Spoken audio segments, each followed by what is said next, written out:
कृष्ण की वाणी। बच्चे, तुम क्यों परेशान हो मेरे बच्चे? क्यों परेशान हो तुम? तुम्हारा मन इतना उथल पुथल क्यों कर रहा है? तुम्हारे मन में इतनी अशांति क्यों है मेरे बच्चे? क्यों हो रहे हो तुम परेशान? मत हो परेशान। मेरे रहते तुम परेशान रहो, ये मुझे बिल्कुल भी गवारा नहीं मेरे बच्चे, बिल्कुल भी नहीं। क्योंकि मेरा बच्चा मेरे होते हुए परेशान रहे, ये मुझे बिल्कुल भी गवारा नहीं मेरे बच्चे। शांत हो जाओ, बिल्कुल शांत हो जाओ। मैं सब कुछ सही कर दूंगा, सब कुछ। जिस इंसान ने तुम्हें दुख दिया है ना, जिस इंसान ने तुम्हें ठेस पहुंचाई है ना, उसे दंड अवश्य मिलेगा मेरे बच्चे। जिसने जो भी किया है ना तुम्हारे साथ, जो भी करने की कोशिश की है, तुम्हारी गलती ना होकर भी तुम पर इल्ज़ाम लगाए, तुम्हें नीचा दिखाने की कोशिश की है, लेकिन चिंता मत करना, उन्हें दंड अवश्य मिलेगा मेरे बच्चे। मैं सबका न्याय करता हूँ, सबका न्याय करता हूँ। मेरी अदालत में मुझे कोई भी सबूत नहीं चाहिए, कुछ भी नहीं चाहिए। मैं सब बैठकर देखता हूँ। 24 घंटे मेरी नज़रें मेरे बच्चों के ऊपर होती हैं कि कौन कब क्या कर रहा है। तो तुम चिंता मत करना, मैंने सब कुछ देख लिया कि किसकी गलती है और किसकी नहीं है ना, मुझे सब मालूम है। तो तुम परेशान मत होना, मैं सब कुछ ठीक कर दूँगा। तुम्हारा कृष्ण है ना, मैं सब कुछ ठीक कर दूँगा। बस तुम अपने मन को शांत करो। सबसे पहले तुम्हारा मन शांत होना बहुत ज़रूरी है मेरे बच्चे, बहुत ज़रूरी है। और तुम ये क्या सोचते हो कि वो एक ही रास्ता था जो बंद हो गया और तुम अपना माथा पकड़ कर बैठ गए हो? मत सोचो ऐसा। कभी तुमने सोचा है कि अगर एक रास्ता बंद होता है ना, तो तुम्हारे लिए 10 रास्ते मैं खोलता भी हूँ। तुम देखोगे तो दिखाई देगा ना। तुम बस समस्याओं को देखते हो, हल की तरफ देखते कहाँ हो तुम? तुम्हारे लिए 10 रास्ते मैंने पहले से ही खोल दिए हैं। तुम देखो तो सही, चलो तो सही और सुनो। तुम ना अपने महादेव को छोड़ नहीं सकते मेरे बच्चे। तुम पहले महादेव की कितनी पूजा करते थे, कितनी सेवा करते थे। वो तुम्हारे इष्ट थे, याद आया तुम्हें? हाँ, तो फिर उन्हें कैसे भूल सकते हो तुम? तुम ना उनसे मांगो, उनसे मांगोगे तो किसी भी काम में कोई विलंब नहीं होगा। विलंब पता है कब होता है?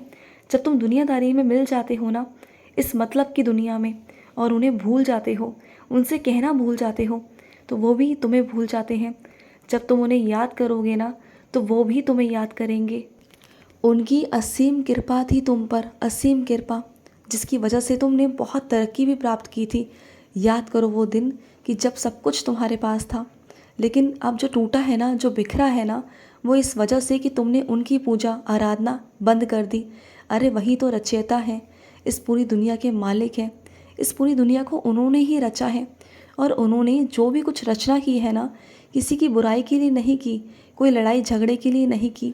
जो भी शक्तियों का उद्धार हुआ है, जो भी शक्तियाँ सिद्ध हुई हैं ना, उन सभी का कोई ना कोई मकसद था। उन्होंने अच्छाई के लिए किया, लेकिन कई लोग इसका बुराई के लिए उपयोग कर रहे हैं, जानबूझकर, अपने मतलब के लिए, अपने लालच के लिए। लेकिन तुम उनके आगे जाओ, उनसे कहो, वो तुम्हें बचाएंगे, वो तुम्हारी सहायता करेंगे। उनसे तो कहो, अपने महादेव से कहो, वो स्वयं तुम्हें आवाज़ देंगे। अगर तुम उन्हें आवाज़ दोगे ना, तो वो तुम्हें आवाज़ देंगे, ज़रूर देंगे। और जो भी तुम जानकारी लेना चाहते हो ना, जिस जगह के बारे में, जिस दूर जगह के बारे में, कहीं बहुत दूर की तुम्हें जानकारी चाहिए, तो वो तुम महादेव से मांगो, किसी और से मत मांगो। क्योंकि तुम जिससे मांगोगे ना, वो तुम्हें अलग अलग प्रकार की बातें कहेगा, फिर तुम्हारा दिमाग ख़राब होगा। तो मत करो ऐसा, सीधा उनसे पूछो, वही तुम्हें बताएंगे, वही तुम्हारी हर चीज़ में मदद करेंगे, ज़रूर करेंगे। और सुनो, तुम ना मुझ पर भरोसा किया करो, मुझ पर भरोसा रखो।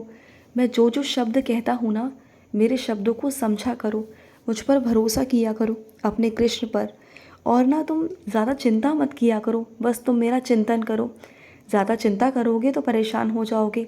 अगर मेरा चिंतन करोगे ना, तो ज़िंदगी में दुख आएंगे ना, लेकिन दुख में दुख का एहसास नहीं होने दूंगा। उस दुख में भी ना तुम्हें दर्द का एहसास नहीं होने दूंगा, ये मेरा वादा है तुमसे।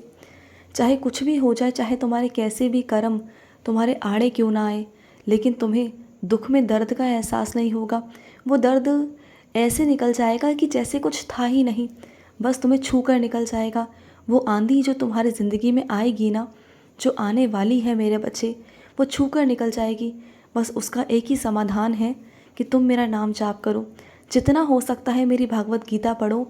तुम देखना आने वाला संकट तुम्हें छू भी नहीं पाएगा मेरे बच्चे, छू भी नहीं पाएगा। अगर तुम मेरा नाम स्मरण करोगे, मेरी भागवत गीता पढ़ोगे ना, तो कुछ भी नहीं होगा, कुछ भी नहीं। और सुनो, कई मेरे बच्चों के घर पर संतान की प्राप्ति नहीं हुई है और वो बहुत परेशान हैं। वो हर जगह भटक लिए, हर जगह चले गए। तो तुम कभी बाके बिहारी आए मेरे बच्चे? नहीं आए ना? तो एक बार अपने कृष्ण की नगरी में आओ, बाके बिहारी तो आओ मेरे बच्चे। फिर देखो, वहाँ से मैं तुम्हारी झोली भर कर भेजूँगा और वहाँ से तुम्हें निराश होकर नहीं जाना पड़ेगा, क्योंकि मेरा बच्चा जब मेरे पास आता है ना, तो मैं उसे झोली भर कर भेजता हूँ, कभी खाली हाथ नहीं भेजता। मेरे दरबार से ना कभी कोई खाली नहीं गया, चाहे वो किसी भी जगह से क्यों ना आया हो, इस दुनिया के किसी भी कोने से क्यों ना आया हो, चाहे कहीं से भी क्यों ना आया हो। मेरे बच्चे मेरे लिए सम्मान हैं और मैं अपने हर एक बच्चे की सुनता हूँ। अगर मेरा बच्चा मुझे आवाज़ लगाता है, मेरे पास आता है, मुझसे मदद मांगता है ना, तो मैं 100% अपने बच्चे की मदद करता हूँ, आगे आता हूँ अपने बच्चे की मदद के लिए। क्योंकि मैं भी नहीं देख सकता कि मेरा बच्चा कुछ मांग रहा है और उसे नहीं मिल रहा। मैं जानता हूँ मेरे बच्चे कि अगर तुम्हें मेरे दर से कुछ नहीं मिलेगा ना, तो तुम्हारा भरोसा उठ जाएगा, मेरे नाम से, ईश्वर से भरोसा उठ जाएगा, जो मैं बिल्कुल नहीं चाहता। मैं अपने बच्चे को बहुत प्यार करता हूँ, अपने बच्चों से बहुत प्यार करता हूँ मैं नहीं चाहता कि तुम दर दर भटको मेरे बच्चे। और तुम्हें दर दर भटकने की ज़रूरत ही क्या है? ईश्वर के होते हुए, परमात्मा के होते हुए तुम अगर इधर उधर भटकोगे, तो फिर मेरे होने का क्या फ़ायदा मेरे बच्चे? हाँ, मैं दूंगा, ज़रूर दूंगा, मेरा वादा है तुमसे। बस एक बार आ जाओ, अपने कृष्ण की नगरी में आ जाओ मेरे बच्चे। और सुनो, तुम बहुत सौभाग्यशाली हो। तुम कहते हो ना कि हे कृष्ण, मैं सौभाग्यशाली नहीं हूँ, तो पगले, तू ही सौभाग्यशाली है मेरे बच्चे। जब तू मेरी ओर देखता है ना, तो तेरी आँखों में से अश्रु धारा बहती है। तो वो यूं ही नहीं बहती मेरे बच्चे, हर किसी को भक्ति नहीं मिलती, तुझे मिली है। जब भी तू मेरी ओर देखता है ना, तो तेरी आंखों में से आंसू आते हैं, और वो यूं ही नहीं आते, और हर भक्त की आंखों में से आंसू नहीं आते। जिसके लिए मैं होता हूँ और जो मेरे लिए है ना, जिसके अंदर एहसास है मेरे होने का, उसे ही मैं दिखता हूँ, उसे ही मेरा एहसास होता है, और उसकी आंखों में ही आंसू आते हैं मेरे बच्चे।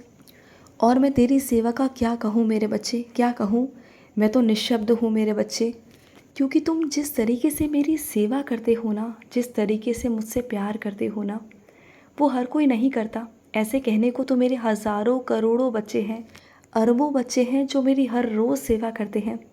लेकिन कई लोग सिर्फ़ और सिर्फ नियम को पूरा करने के लिए करते हैं, तो कोई कैसे करते हैं, कोई अपनी इच्छा को पूरा करने के लिए करते हैं, कोई कैसे करते हैं।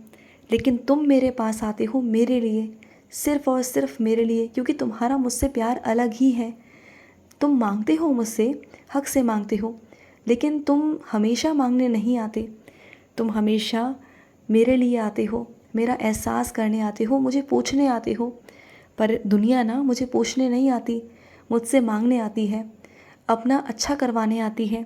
लेकिन तुम अलग हो, सबसे अलग हो, और इसलिए ना मैं तुम्हें खुद से देना चाहता हूँ, खुद से तुम्हारी ज़िंदगी को बेहतर बनाना चाहता हूँ, और मैं बनाऊँगा। मेरा भरोसा करना, विश्वास करना। मैं अपने भरोसे अगर तुम्हें रखता हूँ ना, तो पूरी तरीके से तुम मुझ पर भरोसा कर सकते हो मेरे बच्चे, क्योंकि मैं तुम्हारी ज़िंदगी को नर्क में नहीं झोंक सकता। मैं तुम्हारी ज़िंदगी में वही करूँगा जो तुम्हारे लिए बिल्कुल ठीक है। क्योंकि अगर तुम भी मांगो ना, तो मैं तुम्हें वो चीज़ नहीं दूँगा, बिल्कुल नहीं दूँगा, जो तुम्हें आगे चलकर नुकसान दे, बिल्कुल नहीं दूँगा। तो तुम्हारी वही ज़िद पूरी करूँगा जो तुम्हारे लिए बेहतर है, तुम्हारे भविष्य के लिए अच्छा है मेरे बच्चे। खुश रहो, मेरा बहुत बहुत सारा प्यार। आज का मध्याह्न कृष्ण संदेश समाप्त हुआ। जय श्री कृष्णा।